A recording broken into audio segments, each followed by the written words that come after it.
భారతదేశంని ఈరోజు మనం భారత మాత అని పిలుస్తుంటాం. ఏదైనా మనం అంటే బీజేపీ, ఆర్ఎస్ఎస్. మరి మాత అనే అమ్మని తల్లిలాగా చూస్తున్న ఈ దేశంలో స్త్రీలకి, తల్లులకి ఎటువంటి రక్షణ లేదు. ఇప్పుడు రాజస్థాన్‌లో 33 మంది కలిసి ఒక అమ్మాయిని రేప్ చేసి చంపారు కదా మేడం. వాళ్ళకి ఎటువంటి శిక్షలైనా పడినాయా? పడలేదు. మరి అలాంటప్పుడు ఈ ప్రభుత్వాలు ఉండి లాభం ఏంది? ఇప్పుడు అందరూ మళ్ళీ బీజేపీకి సంబంధించిన వాళ్ళు. అంతా ఆర్ఎస్ఎస్ భావజాలం ఉన్నవాళ్ళు. అంటే రేపులు చేసి తప్పించుకోవచ్చు అన్న ఆలోచన కలగడానికి కారణం ఏంది? ఈ బీజేపీ ప్రభుత్వం ఉండబట్టే కదా! బీజేపీలో ఉన్న వాళ్ళ ఒకసారి లిస్ట్ తీస్తే మేడం, మేము ఒక లిస్ట్ తీసినాం. ఆ లిస్ట్‌లో కనీసం పేపర్‌లో ప్రింట్ చేయడానికి కూడా సరిపోనంత మంది రేపులు చేసిన వాళ్ళు మాత్రమే ఉన్నారు. ఈ ముఖ్యంగా ఈ రేపులన్నీ ఉన్మాదాన్ని బుర్రలో నింపుకొని ఆడవాళ్ళు కనిపిస్తే ఈ విచ్చలవిడితనం వచ్చిన తర్వాత, డ్రగ్స్ ఒకటి వచ్చిన తర్వాత, కరెంటు లేని ప్రాంతాలలో కరెంటు పోల్స్ పోతలేవు. డ్రగ్స్ మాత్రం పోతున్నాయి. అక్కడున్న ప్రజలకి సరైన చదువు లేదు. అంతే కదా! చదువు లేనప్పుడు ఏం చేస్తారు మేడం? అన్నిటికి వ్యసనాలకి బానిసలవుతారు. వాటిపైన ఎటువంటి చర్యలు తీసుకోనప్పుడు వీళ్ళు ఇటువంటి అఘాయిత్యాలకు పాల్పడుతుంటారు. అయితే ఇప్పుడు కేవలం ఇదొక్కటే కాదు. మొన్న 11 సంవత్సరాల్లో ఒక ముస్లిం అమ్మాయిని నలుగురు బీజేపీ లీడర్స్, కార్యకర్తలే రేప్ చేసి చంపారు. వారిపైన ఎటువంటి చర్యలనేవి తీసుకున్నారా? అది లేదు. ఒక ముస్లిం అడ్వకేట్ ఆమె నడుస్తూ వెళ్తుంటే ఆమె పైన గుడ్లు, టమాటాలతోని కొడుతున్నారు. ఇదెక్కడి అంటే ఇదేనా సంస్కృతి వీళ్ళది? ఆర్ఎస్ఎస్, బీజేపీ ఏమంటారు? భారతీయ సంస్కృతి అది ఇది అని ముచ్చట చెప్తుంటారు. మరి ఈ సంస్కృతేనా ఈ ఆర్ఎస్ఎస్, బీజేపీ? అంతే కదా! ఇప్పుడు స్త్రీలని గౌరవించలేని పరిస్థితిలో ఉన్నప్పుడు వాళ్ళు ఏ సంస్కృతిని నేర్పిస్తారండి? వాళ్ళు దేశభక్తి నేర్పిస్తారు ఇక్కడ. అయితే ఇప్పుడు తెలంగాణలో కూడా ఎన్నో రేపులు జరిగినాయి. అసలు ఈ బీజేపీ గవర్నమెంట్ గత 15 సంవత్సరాల నుంచి ఉన్నప్పుడు ఎన్నో రకాల రేపులు, ఎంతమంది పైన రేపులు జరిగినాయో ఎవరికి తెలియదు కూడా. వాటిని ఏ ఒక్క దానిపైన కూడా సరైన చర్యలు ఇప్పుడు బిఎన్ఎస్ పోక్సో చట్టంలో ఉన్న దాని కింద సెక్షన్స్ 63, 64 కింద రేప్ చేసిన ప్రతి ఒక్కరికి శిక్ష కఠినంగా పడాలి. ఇప్పుడు గ్యాంగ్ రేప్ చేసిన వాళ్ళకి సెక్షన్ 70 ప్రకారం కఠినమైన శిక్షలు అమలు చేయాలి. ఇప్పుడు గవర్నమెంట్ యొక్క పని ఏందండి? ఈ ఒక చట్టాలు అమలు చేసినప్పుడు వాటిని ఏ విధంగా చేయాలి, ఏ విధంగా అమలు పరచాలి అనేది ఒక డిస్క్లోజ్ చేయాలి. పిల్లలకి వాళ్ళు తెలిసో తెలియక, లేదంటే ఇప్పుడు ఈ చట్టాలు, పోక్సో చట్టాలు వచ్చిందే ఒక మానసికంగా వాళ్ళు ఎదగరు కాబట్టి వాళ్ళ పైన రేపులు జరిగితే వారికి మనం సపోర్ట్గా ఉండడానికి ఇటువంటి సెక్షన్స్ తీసుకొచ్చారు. ఇప్పుడు ఈ దేశంలో ఎన్నో రేపులు జరిగినాయి. నిర్భయ కావచ్చు, ఇంకోటి కావచ్చు. అవన్నీ జరుగుతున్నా కానీ వీళ్ళకి భయం లేదు. ఎంతో మంది ఈ పోక్సో గురించి అవగాహన లేకుండా, ఇది కనీసం ఈ చట్టం ఉందని కూడా పిల్లలకు తెలియకుండా వాళ్ళు వ్యసనాలకు బానిసైన తర్వాత అఘాయిత్యాలకు పాల్పడుతున్నారు. అది తప్పే. కానీ వీళ్ళకి స్కూల్ లెవెల్లోనే పోక్సో చట్టం అంటే ఇది ఈ విధంగా ఉంటది, ఇందులో ఈ చట్టాలు ఉంటాయి, ఒకవేళ మనకు పోక్సో కేసు పడిందంటూ మనం బయటకు రాలేము అన్న అవగాహన కల్పించవలసిన బాధ్యత ఎవరిది? గవర్నమెంట్ది. మరి గవర్నమెంట్ ఈ పని చేయకుండా, ఒకవేళ ఈ తప్పులు చేసినప్పుడు శిక్ష పడాలి. కానీ వీళ్ళకి అవగాహన కల్పించకుండా మేము శిక్షలు వేస్తామంటే అసలు వాడు ఏం చేస్తున్నాడో తెలియని వాడు, పోక్సో కేసు అంటేనే తెలియని వాడు ఆ కేసు కింద కన్విక్ట్ అయినప్పుడు జీవితం మొత్తం నాశనమే కదా. 20 ఏళ్లకు వాడు జైల్లోకి పోతే వాడి పైన ఏముంటుంది మేడం? వాడి జీవితం నాశనం అయినట్టే కదా. ఇప్పుడు గవర్నమెంట్లు వీటిపైన చేయాలి. ఇప్పుడు బీజేపీ ప్రభుత్వం ఈ దేశం మొత్తంలో బీజేపీ ప్రభుత్వం చేసిన రేపులు వాళ్ళు బహిరంగంగా హెచ్చరిస్తారు మహిళలని. మేము మిమ్మల్ని రేపులు చేస్తాం, మీరు ఏం చేసుకుంటారో చేసుకోండి అని మహిళల్ని బహిరంగంగా కెమెరా ముందలా హెచ్చరిస్తున్నారు మేడం. ఇప్పుడు ఉన్న పరిస్థితులలో ఈ మీడియా లేకపోతే, మీడియాను కూడా బెదిరిస్తున్నారు వాళ్ళు. మేము ఏమైనా చేసుకుంటాం, మీరు ఏమైనా చేసుకోండి అని. మీడియా లేకపోతే ఇటువంటి విషయాలు బయటకే రావు. అటువంటి మీడియాను కూడా బెదిరిస్తున్నారు బీజేపీ వాళ్ళు. ఇప్పుడు మన బండి భగీరథ్ ఉన్నాడు, బండి సంజయ్ కొడుకు. నేను భయపడట్లేదు. బండి సంజయ్ కొడుకు బండి భగీరథ్. ఆయన చేసిన కనీసం ఒక 60 రోజులు పోక్సో కేసు పడ్డ వాళ్ళు లోపల ఉండాలి. మరి ఈయన ఎట్లా వచ్చింది మేడం? ఆయనకి ఎగ్జామ్స్ ఉన్నాయని బయటకు తీసుకొచ్చారు. ఇప్పుడు ఏమున్నాయని తీసుకొని లోపలే మరి ఎందుకు వదిలేసారు? ఇప్పుడు ఇక్కడ షాబాద్కి సంబంధించింది, అతనికి తప్పు చేసిండు, శిక్ష పడింది, మళ్ళీ బయటకు వచ్చి చంపిండు. అంటే ఇప్పుడు వాళ్ళకి తెలిసింది ఒకటే, ఒక్క తప్పు చేసినా, ఎన్ని తప్పులు చేసినా ఒకటే శిక్ష. అలాంటప్పుడు వాళ్ళని బయటకు వదిలితే ఇటువంటి ఉన్మాదాలకు పాల్పడుతున్నప్పుడు వదలమని ఎవరు చెప్తుందండి? కఠినమైన శిక్షలు అంటేనే వారిని బయటకు రాకుండా ఉంచడం, మళ్ళీ వీలేంది మధ్యలో. అంతే కదా మేడం. ఇప్పుడు అతను అంతమంది చంపిండు, బండి భగీరథ్ కూడా బయటకు వచ్చిండు. మరి చంపడానికి గ్యారంటీ ఇస్తారా ఎవరైనా? ఈ బండి సంజయ్ ఇస్తాడా?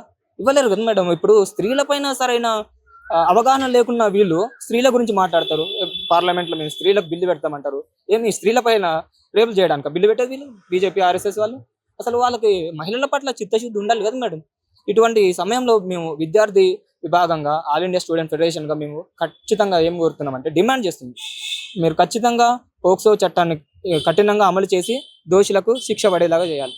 ఇప్పుడున్న చట్టాలు కానివ్వండి, ఈ పోక్సో చట్టం గురించి కానివ్వండి, ప్రజలకు తెలియట్లేదు అన్నప్పుడు ప్రభుత్వం ఎలాంటి నిర్ణయం తీసుకోవాలంటారు? అంటే నిందితులకు ఎలాంటి శిక్ష వేస్తే అప్పుడు ప్రజలకు ఈ చట్టాల గురించి తెలుస్తుందంటారు? మేడం ఇప్పుడు ఎన్నో అడ్వర్టైజ్మెంట్లు చూస్తున్నాం. విద్యార్థులకైతే స్కూల్ లెవెల్ నుంచే పోక్సో అనేది ఇప్పుడు ఒక చట్టాన్ని రాజ్యాంగంతో పాటుగా చట్టాన్ని కూడా ఎట్లా అమలు చేస్తారు అనేది, ముఖ్యంగా పోక్సో అంటే ఏంది అనేది వాళ్ళకి పాఠ్యపుస్తకాలలో అమర్చి వాళ్ళకి ఈ లెవెల్ నుంచే చెప్పడం స్టార్ట్ చేస్తే వాళ్ళు అసలు ఈ పని చేస్తే పోక్సో చట్టంలో ఇన్ని కేసులు ఉన్నాయా, ఇన్ని సెక్షన్లు ఉన్నాయా, ఒకవేళ జైలుకి వెళ్తే బయటికి రామన్న ఆలోచన దృక్పథం వచ్చినప్పుడు వాళ్ళు ఇటువంటి పనులు చేయడానికి సిద్ధపడతారా? వాళ్ళు ధైర్యం ఉండదు ఇటువంటి చేయడానికి. వాళ్ళు కనీసం ఇప్పుడున్న పరిస్థితులలో స్కూళ్ళల్లో కనీసం వాళ్ళతోటి చదివే విద్యార్థిని పట్ల కూడా వాళ్ళు ఏ విధంగా మెసలుకోవాలి అనే విషయాలను కూడా తెలుసుకోవాలి. ఈ పోక్సో చట్టం అనేది ఖచ్చితంగా సిలబస్ పాఠ్యపుస్తకాలలో ప్రవేశపెట్టాలి. వారికి ఏ విధంగా ఉండాలనేది కూడా చెప్పాలి. ఇప్పుడు సమాజంలో చూసినట్లయితే ఖచ్చితంగా పోక్సో అంటే అన్ని టొబాకోకి యాడ్ చేస్తారు, ఈ హీరోలు వస్తే యాడ్ చేస్తారు. అటువంటి ఇవి వేస్తున్నప్పుడు రాజ్యాంగం గురించి ఇట్లాంటి చట్టాలు, పోక్సో చట్టాల లాంటి గురించి వాటి గురించి ప్రజలకు అవగాహన కల్పించాలి కదండి. ఆ బాధ్యత ఎవరిది? ప్రభుత్వాలు తీసుకోవాలి. ఏం ఇండివిజువల్గా మనుషులకు ఏం తెలుసు? చదువుకున్న వాళ్ళు ఎంతమంది, చదువుకున్న వాళ్ళు ఎంతమంది అనేది తెలుసు వాళ్ళకి. అలాంటప్పుడు వాళ్ళ కోసం కూడా అవగాహన సదస్సులు ఏర్పాటు చేయాలి కదా. అవగాహన సదస్సులు ఏర్పాటు చేయాలి, బహిరంగంగా వాళ్ళకి విషయాలు చెప్పాలి. పోక్సో కేసు అంటే ఇట్లుంటుందని చెప్పాలి. ఇదంతా గవర్నమెంట్ చేయాలి. ఇవన్నీ చేయకుండా పోక్సో అని ఒక చట్టం తీసుకొచ్చినాం, అది ఏముంటుందో కూడా ఎవరికి తెలియదు. వాళ్ళు ఒకవేళ తప్పు చేస్తే ఇది అమలు చేస్తారు. ఒకవేళ ఏదో మిడిల్ క్లాస్ లేదా లో క్లాస్ వాళ్ళు ఈ పని చేసి ఉంటే, రిచ్ వాళ్ళు కాకుండా పూర్ పీపుల్ ఈ పని చేసి ఉంటే కనీసం బతికే వాళ్ళ ఈరోజు?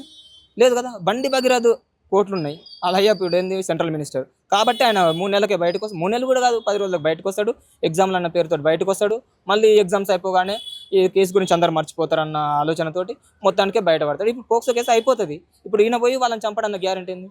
అంటే ఒకవేళ మాలాంటి ప్రజలు, అంటే మన ప్రజలు ఈ పని చేస్తుంటే ఈయన లేకపోతే వాళ్ళ తల్లిదండ్రులను తీసుకొచ్చి స్టేషన్లో కూర్చోబెడతారు. వాళ్ళు వచ్చేదాకా దొరికేదాకా వీళ్ళని లోపల పెడతారు.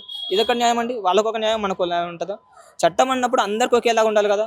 మరి ఈ బీజేపీ ఆర్ఎస్ఎస్ వాళ్ళు వాళ్ళ చుట్టాలనుకుంటున్నారా చట్టాలను? వాళ్ళకి కావాల్సిన విధంగా అమెండ్ చేసుకోవడానికి రాజ్యాంగానికి లోబడే కదా అన్ని చేయాల్సింది. ఈ రాజ్యాంగాన్ని అతిక్రమిస్తామంటే వీరిపైననే సరైన అంటే చట్టాలు వీళ్ళకు అనుకూలంగా మలుచుకుంటామంటే కుదరదు కదా. రాజ్యాంగానికి లోబడి పనిచేయాలి కదా. ఒకవేళ వీళ్ళు ఇదే విధంగా చేస్తాము, మాకు ఇష్టం వచ్చినట్టు చేస్తాము, రాజ్యాంగాన్ని మార్చే ప్రయత్నం చేస్తాము, మేము స్త్రీలకు సరైన, అసలు స్త్రీల గురించి వాళ్ళకు ఆలోచన లేదండి. ఒక స్త్రీని హత్య చేస్తే పట్టించుకొని ఆవు గురించి మాట్లాడతారు. ఆవు గురించి ఎందుకండి? స్త్రీలను రోజు రేపు చేసి చంపుతారు, దాని గురించి మాట్లాడమండి? అవుతుందా? చేతనవుతుంది కాదు. ఆవు గురించి మాట్లాడతారు. వాళ్ళు ఆవును చంపారు, ఇది చంపారు.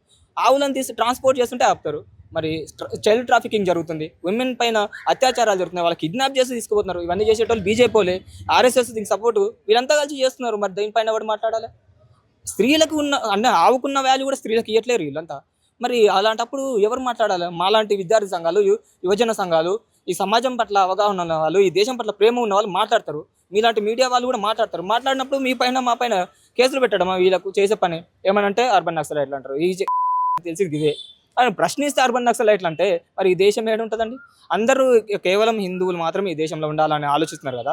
మరి హిందువులకు ఏం చేస్తున్నారు అదేమన్నా చెప్పగలుగుతారా? అదర్ క్యాస్ట్ పక్కన పెడితే అగ్రవర్ణాలకు కాకుండా మిగతా వాళ్ళు కూడా ఈ దేశంలోని ప్రజలే కదా, వాళ్ళు హిందువులే కదా, పుట్టున్నాడు ఇక్కడే పుట్టారు కదా. మరి అగ్రవర్ణాలకు ఒకలాగా వీళ్ళకు ఒకలాగా ఎందుకుంటున్నారు? అందరూ హిందువులే అన్నప్పుడు అందరూ ఒకేలాగా ఉండాలి కదా. వీళ్ళకి ఒక న్యాయం, వాళ్ళకి ఒక న్యాయం ఎట్లుంటుంది? అంతే కదా మేడం. ఇప్పుడు మేము డిమాండ్ చేస్తున్నది ఏమంటే ఇటువంటి చట్టాలపైన అవగాహన కల్పించాలి. ముందు విద్యార్థులకి వారి యొక్క స్కూల్ లెవెల్ నుంచే ఇటువంటి విషయాలను పాఠ్యాంశాలలో పెడితే అసలు చట్టాలంటే ఏంది, చట్టాల రూపకల్పన ఎట్లుంటుంది, అందులో సెక్షన్స్ ఎటువంటి ఉంటాయి, తీవ్రత ఏమి ఉంటుంది అనే విషయాలు వాళ్ళకి తెలిస్తే ఇటువంటి పనుల జోలికి వాళ్ళు పోరు. గంజాయి డ్రగ్స్ అయితే ఈ బీజేపీ ఆర్ఎస్ఎస్ వాళ్ళు ఇంతకుముందు లేనంతగా ఈ దేశంలో కనీసం మనుషులకు తాగడానికి నీళ్ళు దొరుకుతలేవు కానీ మందు దొరుకుతుంది, తినడానికి తిండి దొరకదు కానీ డ్రగ్స్ దొరుకుతాయి, గంజాలు దొరుకుతాయి. ఎవరి వల్ల ఇదంతా ఎవరు చేస్తున్నారు? ఈ బీజేపీ ఆర్ఎస్ఎస్ కదా. వీళ్ళు వీటిపైన చర్యలు తీసుకోరు, ఎందుకంటే బిజినెస్ మొత్తం వాళ్ళవే. మనలాంటి సాధారణ ప్రజలపైన ముక్కుపిండి వసూలు చేస్తారు అన్ని విషయాలు. అలాంటప్పుడు మేము అన్ని సంఘాలుగా లేదంటే ఈ దేశం మీద ప్రేమ ఉన్న వాళ్ళుగా మేము చెప్పేది ఒకటే, మీరు అందరికీ సమానంగా చూడండి. అందరూ ఓట్లు వేస్తేనే ఈ దేశంలో మీరు ప్రభుత్వాన్ని ఫామ్ చేశారు. అలాంటప్పుడు మీరు అందరి కోసం పనిచేయాలి. సెక్యులరిజాన్ని మీరు ఫాలో అవుతూ, సెక్యులరిజం అంటే ఏంటండి? అన్ని మతాలను సమానంగా చూడడం కాదు, మత ప్రమేయం లేకుండా రాజకీయాలు చేయడమే సెక్యులరిజం, రైట్? దీన్ని ఖచ్చితంగా అమలు చేయాలి. ఒకవేళ దీన్ని చేయకపోతే ఈ దేశం మొత్తంగా, దేశవ్యాప్తంగా కూడా మేము తీవ్రమైన ఉద్యమాలు చేస్తాం, ఉధృతమైన పోరాటాలు కూడా చేస్తామని ఈ సందర్భంగా హెచ్చరిస్తాం. అట్లాగే రాజస్థాన్లో జరిగిన ఈ ఘటన నిందితులు ఎవరైతే ఉన్నారో వాళ్ళకి తక్షణం ప్రభుత్వం ఎలాంటి శిక్ష పడేలా చేయాలంటారు? మేడం, ఖచ్చితంగా ఈ రాజస్థాన్ అనే కాదు, ఈ దేశంలో చాలా చోట్ల ఇప్పుడు నేను మీతో మాట్లాడుతున్న ఈ క్షణం కూడా ఒక స్త్రీ పైన, ఒక అమ్మాయిల పైన అఘాయిత్యాలు జరుగుతూనే ఉన్నాయి. వీటిపైన ఎప్పటికప్పుడు సర్వేలెన్స్ ఉండాలి. ఇట్లా హత్యలు చేసినప్పుడు, మానభంగాలు చేసినప్పుడు, వారిని అత్యాచారాలకు గురైన స్త్రీలకి వాళ్ళు రక్షణ కల్పిస్తున్నాయి. ఇట్లా హత్యలు చేసిన నిందితులకు కఠినమైన శిక్షలు ఏ విధంగా అంటే, పోక్సోలో వీళ్ళు డిస్క్లోజ్ చేయకుండా ఉన్నాయి కదా, దానికి మించిన కఠినమైన శిక్షలు మేడం. బిఎన్ఎస్ సెక్షన్ 70 ప్రకారం గ్యాంగ్ రేప్ చేసిన వాళ్ళకి కనీసం వాళ్ళు జీవిత ఖైదు పడినా తక్కువ. నా నా ఆలోచన ఏంటంటే, వాళ్ళకి జీవిత ఖైదు పడినా తక్కువ. కాబట్టి వారిని బహిరంగంగా ఈ ప్రజలతోటే న్యాయం జరిగేలాగా చూడాలని ఈ సందర్భంగా మేము డిమాండ్ చేస్తాం.